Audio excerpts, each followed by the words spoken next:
बिस्मिल्लाहिर्रहमानिर्रहीम। अस्सलाम वालेकुम। दोस्तों ज़रा सोचें, एक ऐसी जगह जो नक्शे पर तो अफ़गानिस्तान का एक बेस है, लेकिन हकीकत में ये दुनिया की सबसे बड़ी ताकतों का अखाड़ा है। ये वो जगह है जिस पर कब्ज़ा करने के लिए रूस ने लड़ाई लड़ी, अमेरिका ने खरबों डॉलर झोंक दिए और आज चाइना भी इसको हासिल करने के लिए पूरी कोशिश कर रहा है। ये है बगराम एयर बेस। अमेरिका का सदर डोनाल्ड ट्रंप कह रहा है अमेरिका को बगराम एयर बेस वापस चाहिए क्योंकि ये चीन की न्यूक्लियर फैसिलिटीज़ के करीब है। दोस्तों, ये सिर्फ एक बयान नहीं बल्कि एक ख़तरनाक इशारा है कि दुनिया एक नई सर्द जंग की तरफ बढ़ रही है।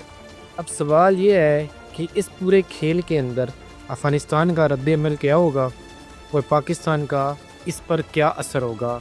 आइए जानते हैं इस वीडियो में। चलिए आपको बताते हैं कि बगराम एयर बेस की तारीख़ क्या है।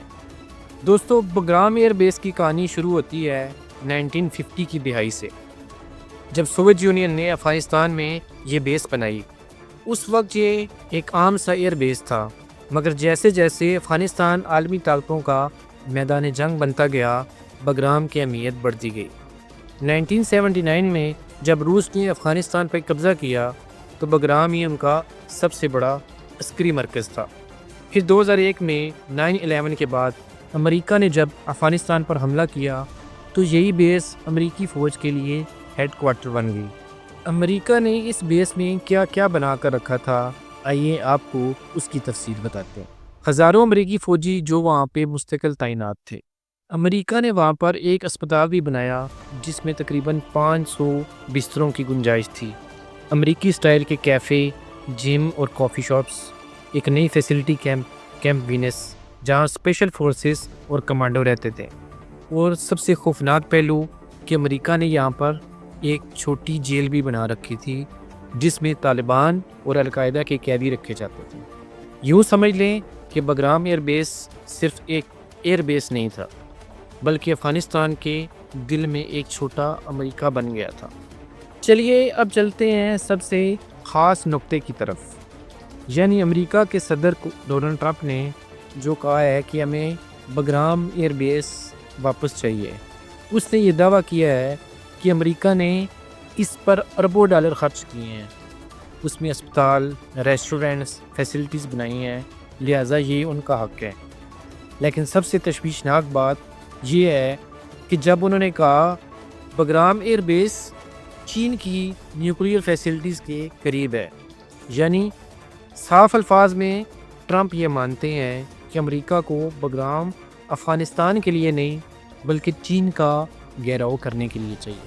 अफ़गान तालिबान ने फ़ौरन इस बयान को मुस्तरद किया और कहा अफ़गानिस्तान की ज़मीन किसी गैर मुल्की के लिए इस्तेमाल नहीं होने देंगे। अब ज़रा चलते हैं कि ट्रंप ने ये जो बयान दिया है कि चीन की न्यूक्लियर फैसिलिटीज़ करीब हैं, इससे क्या मुराद है। चीन के एटमी प्रोग्राम के बड़े हिस्से शिनजियांग और गंसू जैसे मगरबी सूबों में मौजूद हैं। इन इलाकों में न्यूक्लियर रिसर्च, मिसाइल टेस्टिंग और मिलिट्री फैसिलिटीज़ पाई जाती हैं। मशहूर मुकाम लोपनूर है जो चीन का पुराना न्यूक्लियर टेस्ट साइट है। ये इलाका बगराम एयर बेस से कुछ 100 किलोमीटर की फ़िज़ाई मुसाफत पे आता है। इस वजह से अमेरिका हमेशा ये चाहता रहा है कि बगराम उसके पास हो ताकि वो चीन की इन सरगर्मियों पर नज़र रख सके। अब ज़रा सोचें, एक आम आदमी के तौर पर ये बातें हमें कैसी लगती हैं। एक अमेरिकी शहरी सोचेगा कि हाँ, हमें अपनी सिक्योरिटी के लिए ये बेस लेना चाहिए। एक अफ़गान कहेगा ये हमारी ज़मीन है, अमेरिका किस हैसियत से दावा कर रहा है। और एक पाकिस्तानी सोचेगा क्या अमेरिका अफ़गानिस्तान के ज़रिए चीन को दबाव में लाना चाहता है और इस खेल में पाकिस्तान कहाँ खड़ा होगा।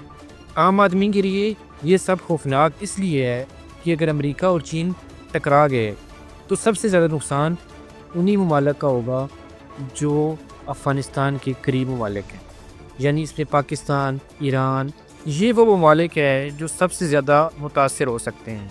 अब इसमें चीन और पाकिस्तान की पोजीशन क्या होगी। पाकिस्तान इस वक्त अपनी माशियत के लिए चीन पर सबसे ज़्यादा इन्हिसार करता है। सी पैक जो पाकिस्तान और चाइना के दरमियान इकनॉमिक कॉरिडोर है, वो पाकिस्तान के लिए زندگی اور موت کا سوال ہے۔ اس کے علاوہ چائنا اور پاکستان کے آپس میں دفاعی اور معاشی طور پر رشتے بہت مضبوط ہیں، یعنی اگر امریکہ یہاں آتا ہے تو پاکستان اور چائنا کے رشتے آپس میں متاثر ہو سکتے ہیں، کیونکہ پاکستان چین کے زیادہ قریب ہے، اس کا بڑا اتحادی ہے۔ یہ کھیل صرف امریکہ اور چین تک محدود نہیں ہے، اس کے علاوہ روس بھی سینٹرل ایشیا میں اپنا اثر و رسوخ بڑھانا چاہتا ہے۔ اس کے علاوہ ایران، ترکی بھی اپنے کردار کو بڑھانا چاہتے ہیں۔ اب اس پورے معاملے میں پاکستان کہاں کھڑا ہے؟ اگر امریکہ کا ساتھ دے تو چین ناراض ہو جائے گا، اگر چین کا ساتھ دے تو امریکہ دباؤ ڈالے گا، اور اگر نیوٹرل رہتا ہے تو دونوں طرف سے شک کی نظر پڑے گی کہ پاکستان کس کے ساتھ ہے۔ ایک عام شہری کے ذہن میں یہ سوال لازمی آتے ہوں گے، کیا امریکہ واقعہ ہی افغانستان پر دوبارہ قبضہ کرے گا؟ کیا چین اپنی نیوکلیئر فیسلٹیز کے قریب امریکی موجودگی برداشت کرے گا؟ کیا پاکستان ایک بار پھر کسی بڑی جنگ کا فرنٹ لائن ملک بن جائے گا؟ اور سب سے اہم، کیا پاکستان اپنی خارجہ پالیسی کیسے تبدیل کرے گا؟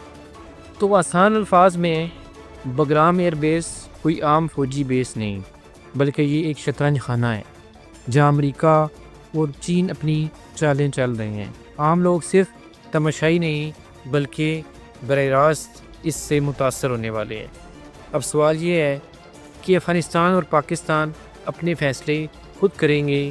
کیا ان کی خارجہ پالیسی آزاد ہوگی یا ایک بار پھر کسی اور طاقت کے ہاتھوں استعمال ہوگی؟ دوستو یاد رکھیں کہ طاقتور ملک اپنی چالیں چلتے ہیں، لیکن ان چالوں کی قیمت ہمیشہ عام شہری ادا کرتے ہیں۔ اب فیصلہ آپ پر ہے، کیا آپ سمجھتے ہیں کہ امریکہ کو بگرام واپس ملنا چاہیے اور پاکستان کو اس کھیل میں کس طرف کھڑا ہونا چاہیے، امریکہ یا چائنا؟ اپنی رائے کمنٹس میں ضرور بتائیں، ویڈیو کو لائک، سبسکرائب اور شیئر ضرور کریں۔